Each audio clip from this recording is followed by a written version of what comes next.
You've had abnormal cells. I've had abnormal cells. The more we share and talk about how common this is, it helps feel less stigmatizing and less scary. I got called in to see the consultant. It was at that appointment there that I got told I had cervical cancer. If you have a vaccine, that's great, but you should also still get screened. I have had HPV positive results, abnormal cells, and then everyone freaks out and they say, does this mean I have cancer? It was caught early and it was dealt with early, but it was a roller coaster of 4 months. I know it's embarrassing, but as the person on the other side, I don't remember what anyone looks like. The amount of people who are like, I'm not up to date with mine, you just think, just go and get it done. You're listening to the Too Much Information podcast, where no women's health topic is off limits. Before we get started, I just want to say thank you. This podcast would be nothing without you. Follow along if you're not already, and if you like what you hear, please spread the word. Enjoy the episode.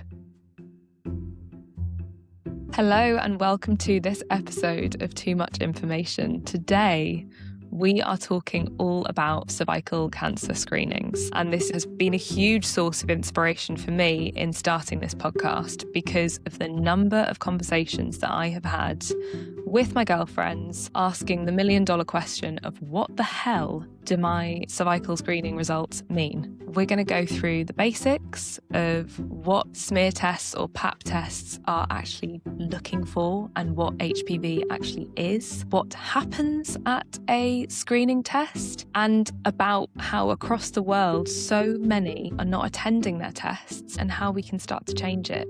And here to make sense of this very big topic, all the way from the US, is Dr. Carolyn Kay. Hi, Carolyn. It is so nice to have you here today. Yes, thank you for having me. Excited to be here. I would love you to tell us a little bit about what you do day to day and what expertise you bring to the table in this space. I'm calling in from Seattle, Washington, and I practiced OB-GYN for a number of years. And now that looks a little different now because I work for a company called Roche. And Roche is a company that has been making solutions for cervical cancer screening.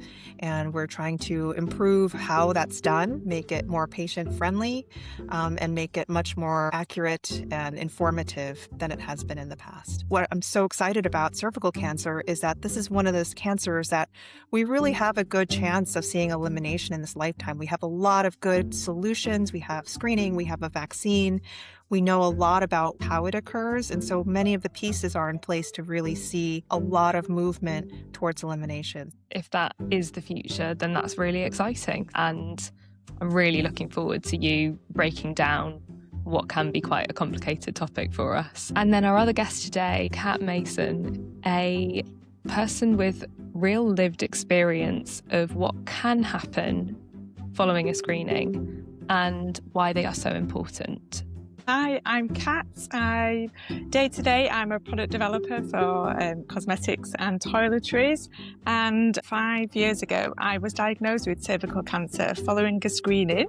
And the story goes from there, really. I actually think we should start off by hearing that story, Kat. But before we even get into that, what do you remember about cervical screening or smear tests growing up? I mean, it was just one of those things you have to do. I can't even remember what age do you start having them?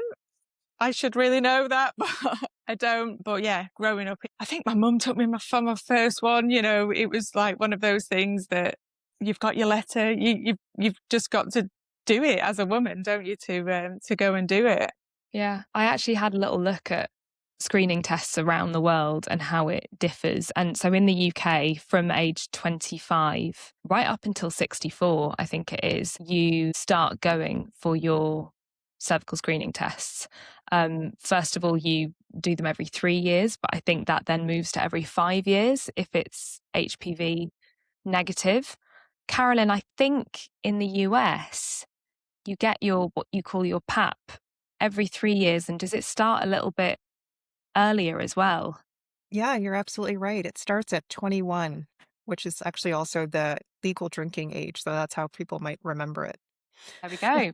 Two very important milestones. Across Europe, it changes again because you have some countries which start testing age 30, some earlier, some which test every year, some which test every 5 years. So there's quite a lot of discrepancy here. It's interesting that obviously the aim to be cervical cancer free is a global one, I think, right? You did your homework. Thanks. ChatGPT helped in this instance, which I'm ashamed to admit. But Kat, can you take us back to that day and the weeks afterwards where you had your cervical screening test and you didn't get the result that you were expecting? So I got the letter as always. It was the 1st of October. I went for my screening but when I went, it was a really painful experience, and it was just at the GP surgery, and the nurse talked me through it, tried different size instruments, but it was just too painful to carry on. So she suggested that she'd refer me to the hospital so I could go for a colposcopy. This was all during COVID as well. So, things were slightly different, having to do everything in a mask, and things took a little bit longer. But at the appointment for the colposcopy, I spoke to the nurse. At the initial smear, they must have been able to take a slight sample because from there she could tell that I had got HPV. I went in for the appointment. Again, it was really painful. They were unable to carry it out fully. And from there, I was advised that I would be able to have a more detailed examination under anaesthetic. I was called also for an MRI scan. But then my surgery got cancelled and I got called in to see the consultant at the hospital. And then it was at that appointment there that I got told I had cervical cancer. It was just like a bit of a whirlwind, really, just to get caught up in this whole roller coaster of operations and getting your head around the fact that you had been told, I've got cervical cancer. So I was booked in for a radical hysterectomy, which I had 2 weeks later. I was in and out of hospital in 2 days. So again, during COVID, nobody could come in with me. Nobody could come and visit. Wow. I just had to get dropped off and picked up. And then from there, it was just a case of recovering really from the hysterectomy. When I went back for my first checkup with the consultant, that's when they told me they'd found a trace in my lymph nodes. Unfortunately, I had to have a course of radiotherapy and chemotherapy. That was about a month between my operation and then the start of my treatment, just so my body could heal from the surgery. I just had a 5-week course, so relatively short, in some people's journeys. All in all, it was probably 4 months from initial diagnosis to the end of my treatment. Then after, it was more just about me just recovering, like physically and mentally, of what had happened really. Yeah. So it was probably then it hit me more than before, because I was just like, right, what's next? And I just had to carry on with everything, well, as best as possible. It was caught early and it was dealt with early. So, that's what I'm really grateful for, really, in the whole situation. But it was a roller coaster of 4 months. What a journey. It's amazing how quickly that can unfold. And I'm really, really pleased that they did find it and that you are hopefully out the other side now. Can I ask, Kat, did you have any signs or any indication that something wasn't right before you went in for your screening? No, and this is the thing, I generally didn't have any signs. And when I did check back what were the results on my last smear, so I had been going to my smears, but no, there was no signs I could pinpoint really. It was just all picked up from the test. And how are you now, Kat? Yeah, no, I'm good. It was 5 years last December, so it's good. I go once a year now for a checkup. It's a really easy checkup. I'm in the appointment 10 minutes and, that's it. So I've got to be under checks for 10 years. So I've got another 5 years, but it's peace of mind once a year. When I go to my appointment, it brings up thoughts and feelings of the past, but, I just have to deal with that once a year. So, but on a whole, I'm good. I'm really glad to hear that. Carolyn, I'd love to dive into the fact that Kat didn't have any symptoms. Is that common? Yeah, thanks for sharing your story, Kat. And yes, I've heard a lot of stories where people say, I had no idea it came at a complete surprise. Some people don't experience any symptoms prior or are aware of those symptoms. But for those who do experience symptoms, sometimes they'll say things like, I had some bleeding that was not usual for me. I had bleeding after intercourse or pain or, abnormal discharge. Yeah, that's really, really interesting. My husband and I have been together for 10 years, and after we met, I was 22. I went to the doctor because I'd been having some abnormal bleeding, including bleeding after sex. And I was about a week into starting my first ever job as well. And I remember getting a call from the hospital to say, you've been put onto an urgent oncology pathway. You need to come to the hospital tomorrow. I was completely frazzled by this.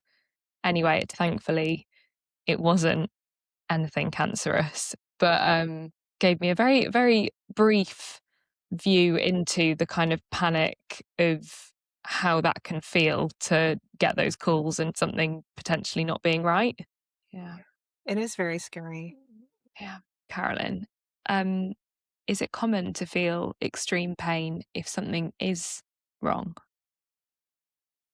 I think, pain is different for everybody. And so some people feel pain and that's their normal, as Kat had done. I think, and I'm glad they did, helped her through that and had special accommodations like having the exam under anesthesia that can be made available for people who experience pain. I think it's important to acknowledge that pain and find ways to help make the exam more comfortable, whatever that might be. And then there are others who don't really experience pain, but maybe some discomfort or nothing at all. And that's also their normal as well. So I think it's just important to validate that and allow people to be the expert of their bodies and tell the clinicians, tell your doctors, your nurses what you're feeling and going through and what you need to make that exam more comfortable. And are you also saying that just because you do feel pain doesn't mean that something is wrong? Sometimes there could be something wrong. That is the indicator to us, hey, there's something not right, to pay attention, right? So I think don't ignore it. Pay attention to that, and it should be acknowledged by whoever's caring for you. Sometimes, for whatever reason, sometimes people have a history, a bad experience. And so that's what's contributing to their pain. It's something that emotional or mental or historical that's causing that pain. And I can imagine tensing up because you're expecting pain makes things worse. Yes, the room is cold. You're with people you've never met before. They're touching you with cold hands. So it's not an optimal experience in many respects. And I think we can do a lot to try to make that a little bit better. Thank you. So, Carolyn, I would love to go back to basics with some questions. The first one is, what is HPV and how common is it? I love this question because not enough people know about it. So HPV stands for human papilloma virus, and it's known as the virus that is necessary but not sufficient to cause cervical cancer. It was a huge revelation when we learned decades ago that HPV causes nearly all cases of cervical cancer. And it might sound scary, but level with me for a second here. HPV is actually very common in the human population. It's estimated that about 80% of the population have HPV at some point in their lives. At some point, definitely. Yeah. If you're human, you probably have had it at some point in your life, right? But the reassuring thing to know is that, most cases in most people, their immune system is healthy enough to control that HPV infection and reduce the virus to undetectable levels without causing harm. And so this is why screening is so important, is because you want to make sure that if you have it, that your doctor is watching that very closely and making sure that HPV is becoming undetectable and it's not causing abnormal cells to develop. Thank you. That's such a clear, reassuring response. One thing we had a listener question about is, if I've had the HPV vaccine, do I still need to get my cervical screening test? Yes, another great question. So yes, you still do need to get screening. One of the reasons why is because if you're in the elder millennial generation like I am, I actually was one of the first group to get the vaccine. And at that time, it only covered 4 genotypes or strains of the HPV virus. There's many kinds actually that can cause cancer, not just one kind. And as the years have gone on, that they've increased the number of genotypes in the vaccines. The current vaccine is up to 9, but it doesn't cover everything.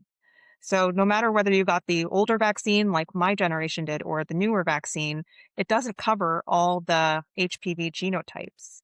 If you have a vaccine, that's great. That means that your risk reduces dramatically. But you should also still get screened just to make sure that nothing is progressing. That's great. Thank you so much. So I have had a smear test which has had an HPV positive result or had abnormal cells. A bunch of my friends have too. And then everyone freaks out and they say, does this mean I have cancer? So what would your response to those people be, Carolyn? Yeah, I love that question. You've had abnormal cells. I've had abnormal cells. I think the more we share and talk about how actually common this is, I think it helps feel less stigmatizing and less scary. People like Kat also sharing her story, I think you start to realize this is more widespread than I thought. It is common, and it's important that once you know that, to follow up with your healthcare provider, or and make sure things don't go beyond something that can't easily be treatable. Yeah, I think that's really, really good advice. And Kat, at the time of your diagnosis 5 years ago, how much of this did you actually know? Not a lot, really. I mean, obviously, I'd heard of HPV and I knew that, you could get it and get abnormal cells. But yeah, it's not something I probably did talk about with other people. So I didn't really know that much about it. But I suppose it is just the teaching, isn't it? The more people talk about it, the more people know. So it is really important. Yeah, absolutely. Can I make so add to what you said, Kat? I think you said that you were going to the doctor, and this actually also happens a lot too, where people say, I was getting checked. I did all the things I was supposed to do, and this happened to me. But I would say also that it's good that it was caught. It was found at an early stage for you, Kat, and for others as well. So I would say that it does work. Screening does work. Thank goodness it was caught early enough, Kat, for it to be intervened. And I think that's also the good news for others too, that if it's found early enough, there are very good ways of getting it treated. I think also going to get the screening is important. But like after my story, once I'd been through everything, shared it on social media to raise awareness, not for anything else. And the amount of people who are like, oh, I'm not up to date with mine. People do just think, oh, it's just another letter. Let's put that to the back of the pile. But you just think, how are you not up to date with it? It's just go and get it done. I think we should talk about that a bit more, because when I started looking into this episode, I was really, really shocked, genuinely, to see that globally about 1 in 3 people aren't up to date or aren't attending their cervical screening tests, which is such a high number when we think about this as being a fairly routine procedure. Why is that? Do we have any insights, Carolyn? So one of the studies that Roche conducted was to look at women in different countries in Europe and see, what are some of the barriers that they're facing. And in that study, some of the things they found were, they just didn't have time with their work responsibilities, their family responsibilities. No one ever talked to them about it. No one in their, in their family, their friend circle, their partners or spouses, they didn't talk about it or ask about it. And so it just wasn't really discussed. And of course, there's always, folks who don't want to, I mean, all of us, right? Which one of us are just jumping to go to the doctor? I think a lot of people are hesitating to go to the doctor. It's a very intimate, private exam, as Kat was saying. So yeah, it's understandable why someone would be reluctant to go. There's a lot of barriers, financial, childcare. So there's many things that stand in the way, and that I think we as a society could do more to lower that barrier and really help enable people to take care of their health and get that screening. You've touched on this as well, but as well as people from certain backgrounds in terms of how much they're earning, you also have LGBTQ plus people who are less likely to attend. And that's, I think, across the board with medical appointments, but particularly intimate examinations. And then some ethnic minorities and religious groups as well for cultural and religious belief reasons. And I think, again, sometimes this comes down to really practical things like having a fantastic, well-educated, well-trained medical professional there who really makes people feel welcome, or even translating awareness documents about cervical cancer, HPV screening tests into other languages. But a lot of it also just comes down to talking about it. And I really hope that in creating a podcast that can be listened to without anybody else knowing that you're listening to that's kind of one small thing that we can do to help people understand what's going on. Carolyn, could you walk us through exactly what happens when somebody is attending a cervical screening examination broadly? Because I'm sure that Yeah. there are some differences. Absolutely, you're right. I think there's definitely some differences between the UK system and the US system. But broadly speaking, you'll typically be waiting for the provider to come in. They'll explain what the test is for, what the purpose is, and hope also that they'll explain, how to handle the results and how those results would be communicated to you and what the next steps could be. But essentially, usually you're lying down on the exam table. You will put your feet in the footrests, and you'll be examined first from the outside, just making sure that everything looks there's healthy. Maybe sometimes there's lesions or abnormalities on the outside. And then from there, they'll usually have something called a speculum, which holds the walls of the vagina open, and place that into the vagina. By then, they'll see the cervix come into view. And from there, they'll use special collection devices to collect the cells from the cervix. Sometimes people say that it's painful, but not all the time. Some people feel that it's just uncomfortable. It doesn't always have to be painful necessarily. And then from there, they'll collect the cells and put it into a collection medium or liquid to just transport those cells onto the laboratory. Now, the smear comes from traditionally back in the day, before we had this kind of special, medium to transport it. It would be smeared literally onto a glass slide, and someone would look at it under the microscope. So that's where that smear word comes from. But I think in most cases these days, it will be in a liquid for transport, and then they'll look at that under the slide in the lab. Thank you. And Kat, as somebody who's probably had more than your average share of screening tests, does that sound like your experience? Yeah, definitely. I mean, that's it. You go to the room, it's not nice, is it? But, everybody's got to do it. I saw this quote and it was really good, and it's everybody's smear ready. It doesn't matter what you look like, who you are. We're all ready really in some respects to do it. So, yeah, I mean, and the staff are there obviously to make you feel as comfortable as possible, but it's how people perceive it themselves, isn't it? The mindset they're going in with it as well. So it is an embarrassing situation, but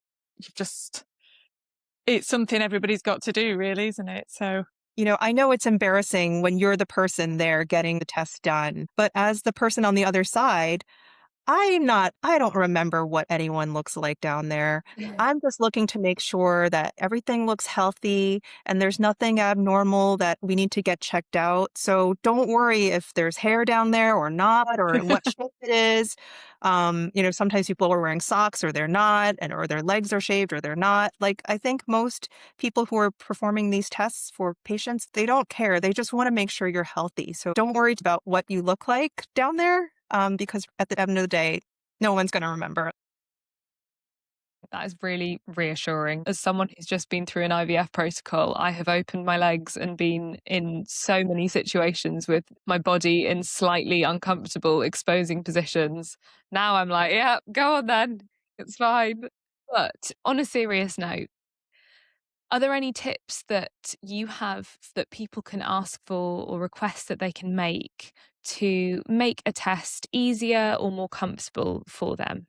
If you can, I would tell the person that you're in the room with what you're feeling, or if you're anxious about it, or maybe if it's just your first time, or it's historically been painful for you, or you had a bad experience. Helping someone understand that in advance can help them be more prepared and help make the examination more comfortable for you. So I think that's good context and information to share front.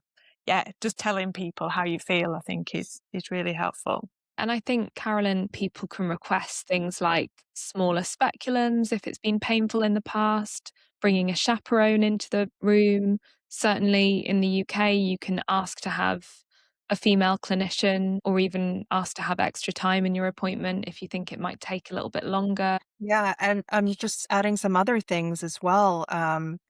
You can see as little as you'd like or as much as you'd like in some cases. So some clinicians actually have a mirror in the room. So if that would make you feel more comfortable, I think that could be accommodated. I know that there are some clinicians who are now allowing patients to place the speculum themselves if they feel more comfortable and are more inclined. So really, it's about making the experience as comfortable as you need it.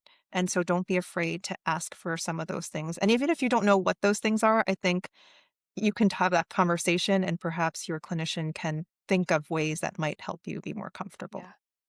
Yeah. I love just the open dialogue, I think, is a really important one. And again, that reminder that whoever's doing this will have done it 1,000 times before. So no question will probably be silly and maybe they'll be welcomed. Who knows? If somebody has had a negative experience or if they just really hate, for whatever reason, the idea of any kind of intimate examination, is there any advice that you can give them on how to go into this and, feel as calm and in control as possible? Again, I think it's really just having that conversation ahead of time and just letting them know this has been my experience. There is a new technology out that is being adopted in many countries. I know it's in the UK as well, which is the self-collection test.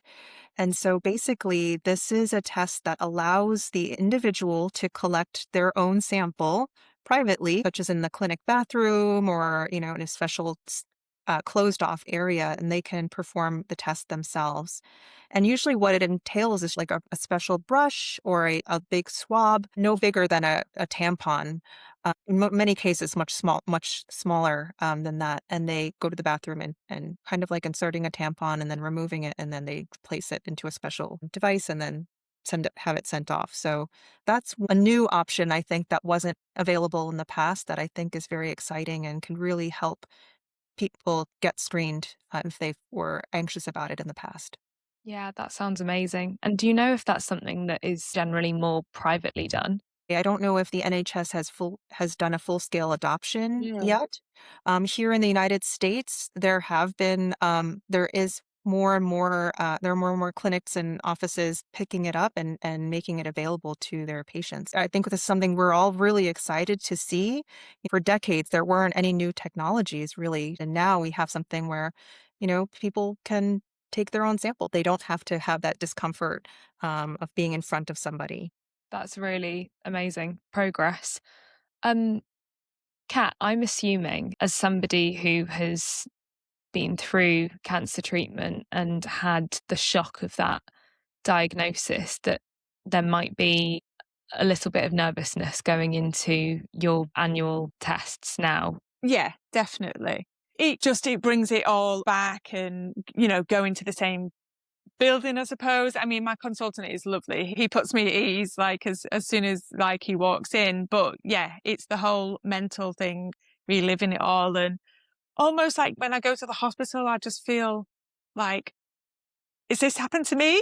Still now I'd still question, have I actually been through this? It's just a really strange, like, situation. But yeah, so the day I'm really anxious, and then maybe like the day after, but then I suppose I've got to reflect and think, well, I'm going for a good reason now, and the outcomes are good. So yeah, it's one day a year that, yeah, it's quite testing, but I get through it.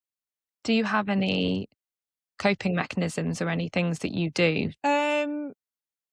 I always take the day off work and just have the morning to myself. My husband drops me off. He's never actually, he could come in now, but he never comes in now. I'm in and out in 10 minutes. So he drops me off. I go to my appointment. He picks me up. And then in the afternoon, we normally do something like nice together. We'll go out for lunch or, do something and just be grateful that the appointment's gone well and it's another year ticked off. Yeah.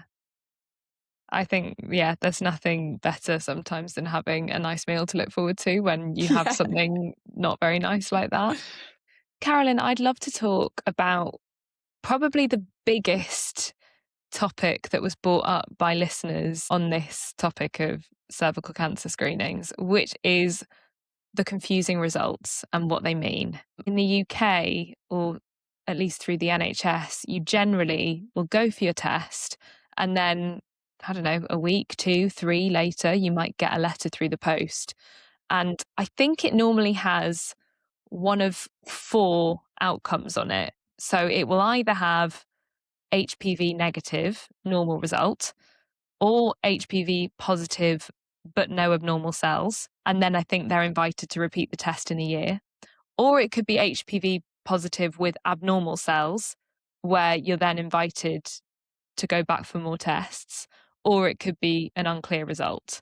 I think those 2 in the middle are definitely the ones where, as we've spoken about, people freak out and they're not really sure what the next steps are or what they mean for them. So I'm wondering if you could clear that up for us a little bit, please. Yeah, I can understand why people have a lot of anxiety around that because it's just a lot. It's very overwhelming. I think the first thing to say is if you're HPV negative, you can be very reassured that your chance of having cancer is as low as it can possibly be. And so you can be reassured that, you're all good.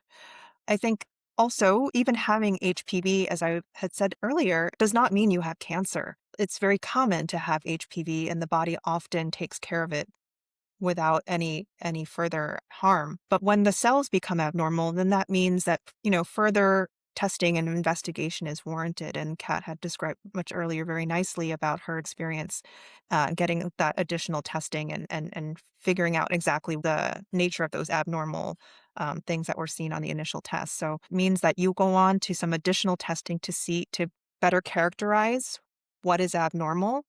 And then oftentimes from there, they'll make, a decision from there about what is needed. It is a pity that it is still very confusing. The medical community is trying to help, demystify some of that. For the US, for example, the way that doctors and healthcare providers make decisions, there's a special algorithm that is used, that is referred. And that actually has been made into a patient version.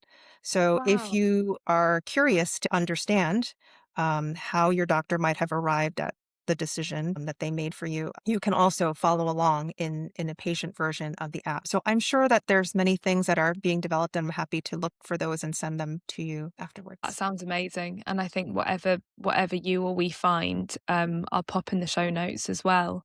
Because my concern is that in this world of AI, a lot of people will probably be potentially taking a photo of their results and uploading it to ChatGPT. I definitely know that if I were to get an abnormal result now, that's probably the first thing that I would do.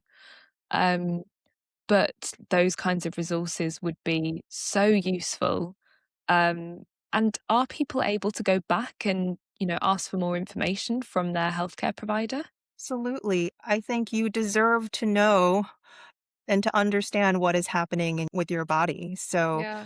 don't hesitate to ask clarifying questions, or if things don't make sense, to go back and ask, because frankly, you deserve to know that. So don't feel like you're bothering them or that, it's a silly question. I think it's always good to have some notes to refer back to. Like every appointment, I was like, right, I'll have a list of questions, and then had my little notebook, because when you're in these appointments or you've got your results, you might forget to ask the questions. I mean, I always felt like I came out with as much information as they could give me. Have a little list. I can tell you that it's not just, just patients, everyday folks who are confused by this. As the science evolves and we understand more, and some of these new technologies that were on the horizon now are coming into real life, guidelines are changing, the management is changing. So even doctors and nurses are constantly having to adjust and relearn. Sometimes it can be confusing as well as new information comes to light.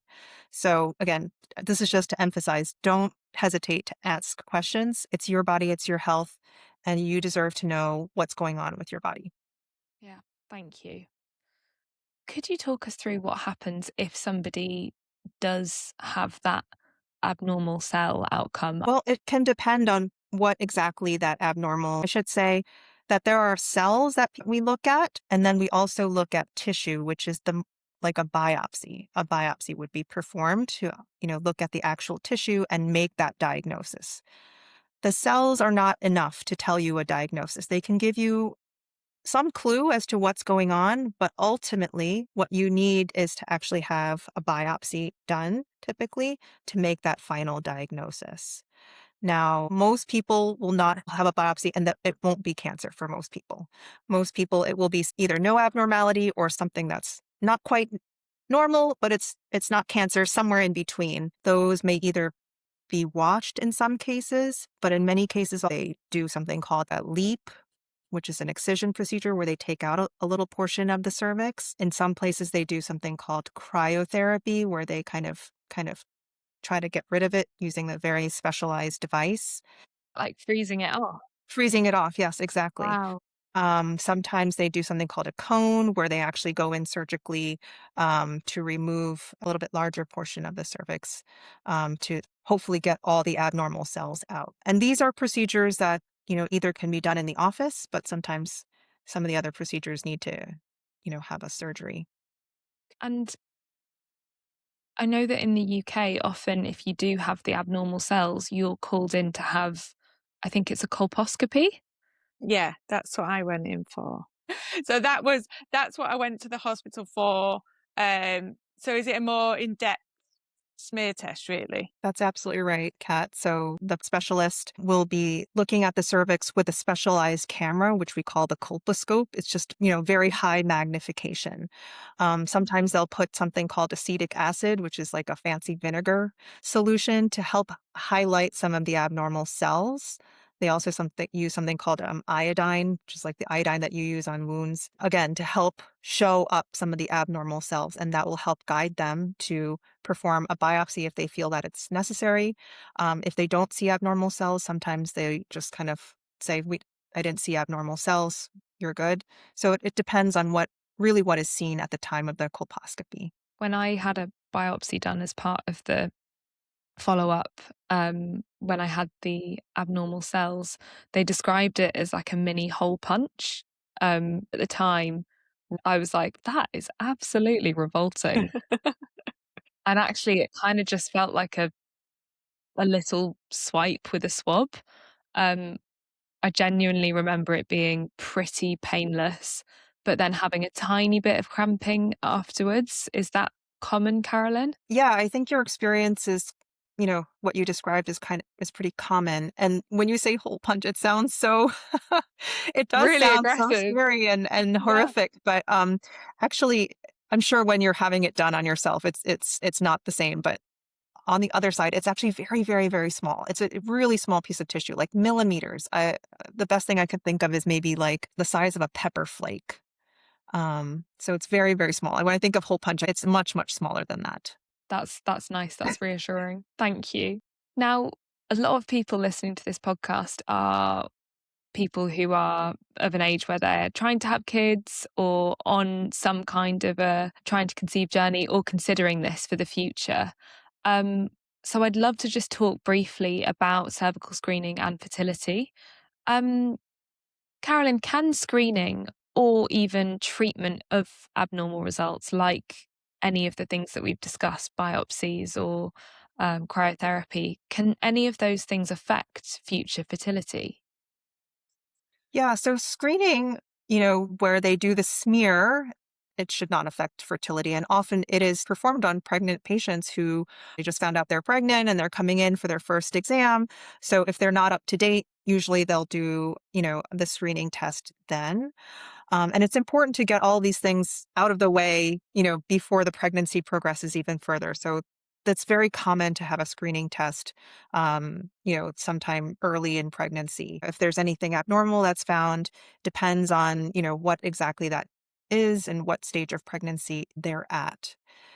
As for some of the more procedural things, like having a leap or a cone, that it is believed that there can be some effect to the not fertility, but actually the carrying a pregnancy, Mm. because we're taking off a little bit of that cervix, and so it can cause some scarring. It can potentially weaken the cervix a little bit in some situations. In some folks, people have found that to be the case, and that's why it's really important to get all of this done and checked out before. And also, I suppose, another reason why it's important to be up to date on your screening so that hopefully you're preventing from something from becoming a bigger problem, maybe. If things are found, that, there always is a solution, hopefully, for what is there. So it's just the importance of going to get the smear and getting the results, and then, dealing with anything that does arise, really. I would say also think of why it's important for you to be healthy, whether it's just for yourself, your family, your kids. Um, People want you around, people want you here. And so make sure to do all the things that you can to stay healthy and get your screening. It's just one small part of all of that. So don't fear. Kat, do you ever think about what would have happened if you hadn't gone to that routine examination?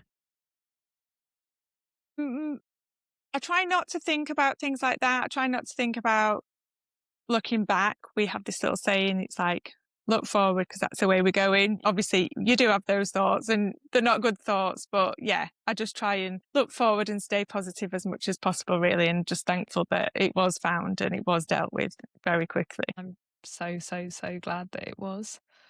To wrap things up, I'd just love to ask you both a final question. First of all, Carolyn, what is your hope for the future of screening and cervical cancer? Is that, of course, that we'll see cervical cancer, we will see elimination in our lifetime. And there are countries that are getting very, very close to that. Australia being one, Sweden another. Hopefully the UK very soon, as well as the US, and many other countries will follow along. But at this point, since we're not quite there yet, my hope is that, everyone who is eligible get vaccinated and also get screened, because again, those are things that are not accessible to everybody. So I'm hoping that that technology is made available to people who are eligible for it, because at the end of the day, progress without access isn't really progress at all. It's privilege. And so it's important to make sure that we all have access to that healthcare that we need to stay healthy. Thank you. That's so important. And Kat, what message do you have for anyone who's listening who might have put off their cervical screening recently? Please just go and get checked out. I just want to be proof that if there is anything, that things can be dealt with, and they can be dealt with quickly. And the earlier things are dealt with, hopefully, the easier it's going to be. I feel like we all echo that message. I know that there have been people who have contacted me on Instagram being like, oh, I'm glad that I saw your story. You've reminded me that I need to book that in. So if that is you, please do it, like right now. Stop listening, just go and book it. It will be the best thing that you do for yourself today, definitely, and probably this week. Dr. Carolyn Kay and Catherine Mason, it has been absolutely fab having you both on today. I feel like I've learnt loads. I am not due for my next smear until about 2027, 2028. But when it comes, I think I'll be going into it feeling much more prepared. and feeling quite inspired. And who knows, maybe at some point it won't look like the smears that I've known and not loved, but not hated. But I just want to say thank you so much. It's been just a pleasure having you both on.